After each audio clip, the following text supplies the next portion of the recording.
అదే RTV app వార్తల్ని క్షణాల్లో చదివే అవకాశం ఉంటుంది. ఒక న్యూస్ పేపర్, ఒక టెలివిజన్ ఛానల్ మీ చేతుల్లో ఎప్పుడూ ఉంటాయి. గురువుల్ని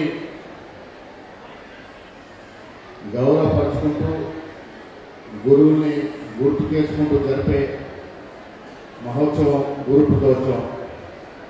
రాధాకృష్ణ గారు భారతదేశ రాష్ట్రపతిని కాకుండా ఒక తత్వవేత్తగా, ఒక ఉపాధ్యాయుడిగా, ఒక ప్రొఫెసర్గా, ఎన్నో యూనివర్సిటీలో బోధించే వ్యక్తిగా, ఆ తర్వాత మనకు రాష్ట్రపతిగా సేవలు అందించినటువంటి సర్వేపల్లి రాధాకృష్ణన్ గారి యొక్క జన్మదినోత్సవాన్ని మనం గురు పూజోత్సవంగా జరుపుకుంటాం.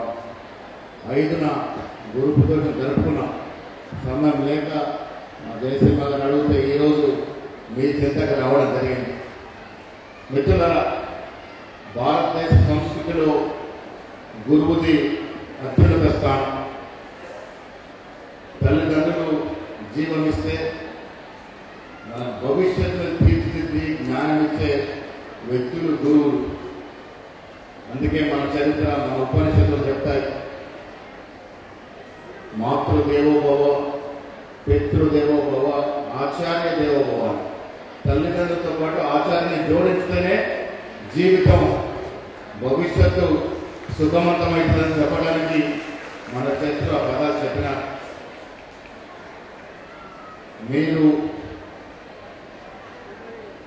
మీకు రావాల్సిన ఫలాన్ని పక్కన పెట్టి ఒక శిష్యుని, విద్యార్థుల్ని తీర్చడానికే అధిక ప్రాధాన్యత ఇస్తాడు గురువు. అందుకే గురువులది ఈ దేశ నిర్మాణంలో ప్రముఖ స్థానం. మీరు తీర్చిదిద్దే పౌరులే రేపటి దేశ నిర్మాణంలో భాగస్వామ్యం అవుతారు. కాబట్టి వారి మంచిని తెచ్చుకుంటే బాగుంటుంది, కానీ మంచి కన్నా ఎక్కువ చెడు వస్తూ ఉంది. మాదక ద్రవ్యాల ఉపయోగం ఈ దేశంలో దురదృష్టవశాత్తు పెరుగుతూ ఉంది. మన పిల్లల్ని మనం నిత్యం కాపాడుకోవాల్సిన పరిస్థితులు వస్తూ ఉన్నాయి, పడుతూ ఉన్నారు. దాంట్లో ఎడ్యుకేట్ చేయాల్సిన బాధ్యత తల్లిదండ్రులకు ఎంత ఉందో మీకు కూడా అంతే ఉందన్నమాట. ఆ కార్యక్రమంలో మీరు ముందుండాలనే మాట కూడా నేను ఈ సందర్భంగా మనం చేస్తా ఉన్నా. డిఓ గారు ఇక్కడ ఉన్నారు. Private schools on par with government schools పోతా ఉన్నాయి. రికగ్నిషన్ విషయంలో కానీ చిన్న చిత్ర ప్రాబ్లమ్స్ కూడా తక్షణమే సాల్వ్ చేస్తే విజ్ఞప్తి చేస్తా ఉన్నాను. ఎందుకంటే స్కూల్స్ వచ్చినప్పుడు అన్ని తక్కువ ఉంటే ఓకే, కొద్దిగా అటు ఉన్నప్పుడు కొద్దిగా లిబరల్ గా మనం ప్రైవేట్ స్కూల్స్ ఎంకరేజ్ చేయాల్సిన అవసరం ఉన్నది. ఎడ్యుకేషన్ రావాలి, ఎడ్యుకేషన్ లో క్వాలిటీ ఎడ్యుకేషన్ రావాలి. చాలా స్కూల్స్ నేను ప్రైవేట్ యజమానులు కూడా చెప్తా ఉన్నా, స్కూల్ పెట్టాను కదా, స్ట్రెంత్ వచ్చింది కదా, కాదు. అట్లా చాలా ఉంటాయి. క్వాలిటీ అనేది ఇంపార్టెంట్. అది ఎడ్యుకేషన్ అయినా, హెల్త్ అయినా, స్పోర్ట్స్ అయినా క్వాలిటీ తెస్తే తప్ప మనం ముందుకు పోలేము.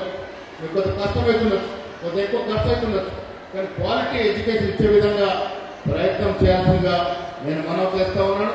స్కూల్తో పాటు స్పోర్ట్స్ కూడా నేను స్పోర్ట్స్ పాలసీ తయారు చేసిన ముఖ్యమంత్రి కూడా విజ్ఞప్తి చేశాను. ప్రైవేట్ స్కూల్స్ మన హైదరాబాద్ లో చూస్తాం, పేక మాటల అంతస్తులు కట్టేస్తా ఉన్నారు.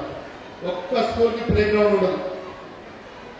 పిల్లలకి మెంటల్ స్ట్రెయిన్ తప్ప ఫిజికల్ స్ట్రెయిన్ లేదు. నేను కాన్వెంట్ స్కూల్ చదువుతున్నప్పుడు 2 ఫుట్బాల్ గ్రౌండ్స్, జాన్కంపేటలో 2 ఫుట్బాల్ గ్రౌండ్స్. ఇక్కడ నిర్మలోదయ బాయ్స్ కాంట్లో ఒక ఫుట్బాల్ గ్రౌండ్. అలా ఆడినాను కాబట్టి నేను ఆ రోజు కరాటేలో చేరి కరాటేలో బ్లాక్ బెల్ట్ తెచ్చుకోగలిగినాను. స్పోర్ట్స్ లేకుంటే పిల్లలకి భవిష్యత్తు ఉండదు. తల్లిదండ్రులు కూడా ఏమైపోయిందంటే చదవాలి చదవాలి చదవాలి, ఉద్యోగం రావాలి రావాలి, అది ఇంపార్టెంటే. చదవాలి, ఉద్యోగం రావాలి, కానీ ఫిజికల్ స్ట్రెయిన్ ఉండాలి. ఆ దశగా స్పోర్ట్స్ మీద కూడా ప్రత్యేక దృష్టి పెట్టాను. నేనైతే ముఖ్యమంత్రి చెప్పాను, 2 ఏళ్ల తర్వాత ప్రైవేట్ స్కూల్స్ కి పర్మిషన్ ఉండాలంటే either they should have a own playground or they should rent a playground, అయితేనే పర్మిషన్. ఆ దశగా స్పోర్ట్స్ పాలసీ కూడా రూపకల్పన చేస్తా ఉన్నాం. చదువుతో పాటు స్పోర్ట్స్ మీద కాన్సన్ట్రేట్ చేయాలి. నేను మళ్ళీ మీకు చెప్తా ఉన్నాను, మీకు ఉండే సమస్యల్లో తీర్చడానికి మేమందరం సిద్ధం.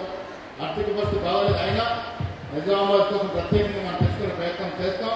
మీరు కూడా క్వాలిటీ ఎడ్యుకేషన్ పెంపొందించడంగా ప్రయత్నం చేయాల్సిందిగా మీ అందరికి విజ్ఞప్తి చేస్తూ పొద్దున వచ్చారు, ఇప్పటిదాకా వెయిట్ చేస్తూ ఉన్నారు. మీ అందరికీ ధన్యవాదములు, మీ ఓపికకి ధన్యవాదములు, పత్రికే మిత్రులకి, వేదిక పైన పెద్దలందరికీ, మీ అందరికి కూడా. తెలుగులో న్యూస్ కి ఫాస్టెస్ట్ యాప్ ఇప్పుడు టోటల్లీ న్యూ అవతార్లో జస్ట్ 5 సెకండ్స్ లో కంప్లీట్ న్యూస్. సోషల్ మీడియాలో ట్రెండ్స్ కి one stop solution. Live TV app voice search option తో ఇప్పుడే డౌన్లోడ్ చేయండి లేదా అప్డేట్ అయిపోండి. యాప్ లింక్ డిస్క్రిప్షన్ లో ఉంది.